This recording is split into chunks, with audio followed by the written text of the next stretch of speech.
જે ખેતીના પાકને નુકસાન ગયું છે, જે હાવ બરબાદ થઈ ગયો છે, તે આપણે બધાય જોઈ શકીએ છીએ. અત્યારે શિયાળાના વાવેતરની અંદર મોટા ભાગે ઘઉંનું વાવેતર હોય, ત્યાર પછી ચણા છે, જીરું છે, ધાણા છે, કે જે કંઈ શિયાળો વાવેતર હતું તે હવે એને કાપણી કરવાનો ટાઈમ હતો.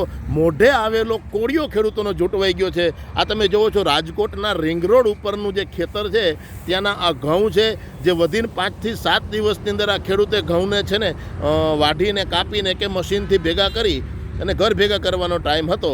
ત્યારે આટલી આશાથી, આટલી મહેનતથી, આટલા ખર્ચથી જે ખેડૂતો દિવસ રાત મહેનત કરી અને જે પાકને તૈયાર કરી અને બજારમાં પહોંચાડવાનો હોય, પોતાનું ઘર ચલાવવાનું હોય, ખેતી માટેના ખર્ચા કાઢવાના હોય, તેવે સમયે અચાનક ધાર્યું પણ ન હોય એવું, અને એવા સમયે કે જ્યારે માથે એક અઠવાડિયાનો ટાઈમ જોઈતો હતો કે જેથી કરીને આ બધું ઘર ભેગું થઈ શકે, પણ એ ખેતરમાંથી માલ તૈયાર કરીને જો કોઈ ખળામાં કે કોઈ ફળિયામાં ઢગલો પડેલો હોય તો એને કંઈક વ્યવસ્થા થઈ શકે, કે એને કોઈ સુરક્ષા આપી શકાય. પણ હવે જે ખેતરમાં ઊભો છે એના માટે કોઈ પણ પ્રકારની ક્યાંય ખેડૂતોના હાથની વાત જ નથી કે તેને તે લઈ શકે. એટલે આખે આખું ખેતર ઘઉંનું છે તે આડું પડી ગયું છે.